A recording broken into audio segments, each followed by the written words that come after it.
একুশের চেতনা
বাংলাদেশে রাষ্ট্রভাষা বাংলার দাবিতে বুকের তাজা রক্ত বিলিয়ে দিয়েছেন ভাষা শহীদরা।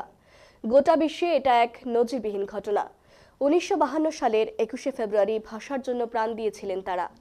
ভাষার প্রতি বাঙালিদের এই যে ভালোবাসা, সাহস ও আত্মত্যাগ, মূলত এই কারণেই শুধু বাংলাদেশেই নয়, সারা বিশ্বে বাংলা এখন সুপরিচিত ভাষা। পাকিস্তান রাষ্ট্র সৃষ্টির পর পূর্ব বাংলায় শাসক বিরোধী তীব্র মনোভাবের মাঝেই বাংলা ভাষার জন্য জ্বলে ওঠে স্ফুলিঙ্গ। ভাষা সৈনিকরা তাদের লেখনীতে একইভাবে জানিয়েছেন মহান 21শে ফেব্রুয়ারির সূচনার কথা। ভাষার জন্য জীবন দেওয়ার ঘটনা পৃথিবীর ইতিহাসে আর নেই। আর তাই জাতিসংঘের স্বীকৃতি লাভের পর 21শে ফেব্রুয়ারি শহীদ দিবসে বিশ্বজুড়ে পালিত হয়ে আসছে আন্তর্জাতিক মাতৃভাষা দিবস। আজ শুক্রবার কালো ব্যাজ ধারণ কেন্দ্রীয় শহীদ মিনারে প্রভাত ফেরি সহ আজিমপুর কবরস্থানে শহীদদের কবরে পুষ্পার্ঘ্য অর্পণ এবং শ্রদ্ধা জানানো হয়েছে। শহীদ দিবস ও আন্তর্জাতিক মাতৃভাষা দিবস উপলক্ষে রাষ্ট্রপতি মোহাম্মদ শাহাবুদ্দিন এবং প্রধান উপদেষ্টা প্রফেসর মোহাম্মদুদ্দিন ইউনুস পৃথক বাণী দিয়েছেন। 21শে প্রথম প্রহরে রাত 12টা 1 মিনিটে কেন্দ্রীয় শহীদ মিনারের বেদিতে পুষ্পস্তবক অর্পণ করেন প্রধান উপদেষ্টা প্রফেসর মোহাম্মদ ইউনুস ও রাষ্ট্রপতি মোহাম্মদ শাহাবুদ্দিন চুপ্পু। এরপর পর্যায়ক্রমে পুষ্পস্তবক অর্পণ করেন 3 বাহিনীর প্রধান, ভাষা সৈনিক, ঢাকা বিশ্ববিদ্যালয়ের উপাচার্য, সিনেট ও সিন্ডিকেট সদস্য, ঢাকা বিশ্ববিদ্যালয়ের শিক্ষক সমিতি, অনুষদের ডিন ও হলেন প্রত্যক্ষরা। এরপর সর্বস্তরে জনসাধারণের শ্রদ্ধাঞ্জলির জন্য উন্মুক্ত করে দেওয়া হয়েছে শহীদ মিনার। কেন্দ্রীয় শহীদ মিনারে সর্বস্তরে মানুষের ঢল নেমেছে। বিভিন্ন সংগঠন থেকে শুরু করে আপামর জনতা শহীদদের শ্রদ্ধা জানাতে ছুটে এসেছেন। তাদের হাতে বিভিন্ন ধরনের প্ল্যাকার্ড এবং পুষ্পস্তবক দেখা গেছে।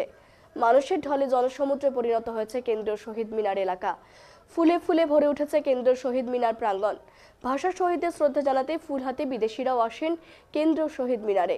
খালি পায়ে স্মরণ করেন সালাম, রফিক জব্বার সহ সকল ভাষা শহীদকে।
জানাচ্ছেন ভাষা শহীদরা, শুনব।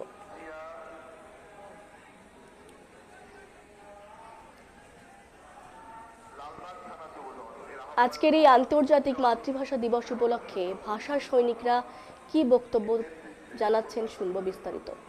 আমি এখানে আরেকটা কথা বলতে পারি, বাধ্য হচ্ছি 1965 সনে আমরা যখন নাকি এখানে আমরা সেই 21শে ফেব্রুয়ারিতে আমরা যখন এখানে আসছিলাম মিছিল করে, এখানে আমরা শহীদ মিনারে উঠবে এবং আমরা পুষ্প অর্পণ করবো, কিন্তু পাকিস্তান অকুপেশন আর্মিরা আমাদের কোনো অবস্থায় শহীদ মিনারে উঠতে দেয়নি এবং তারা জুতা পরে শহীদ অবমান করছে।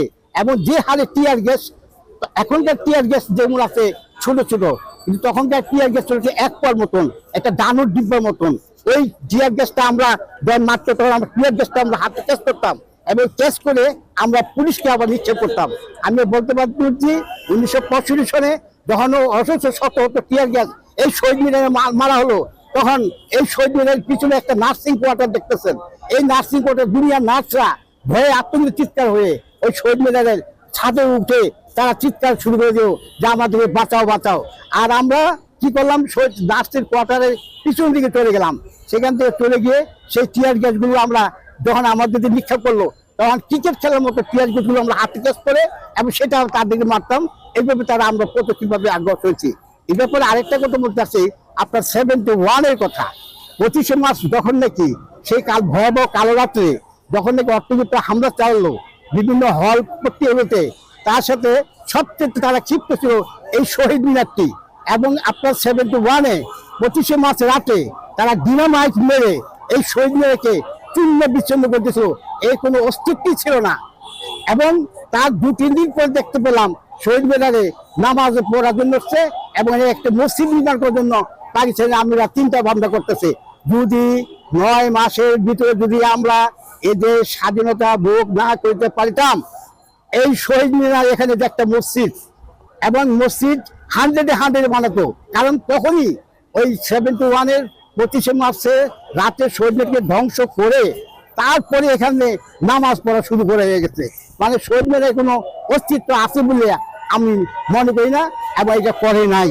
আমি 21-এর চেতনা, মৌলবাদী রাষ্ট্র না, এক ভাষার রাষ্ট্র না, 21-এর চেতনা, এক জাতির রাষ্ট্র না, 21-এর চেতনা, 52-এর চেতনা, এক ভাষার রাষ্ট্র না, এক ভাষার রাষ্ট্র না,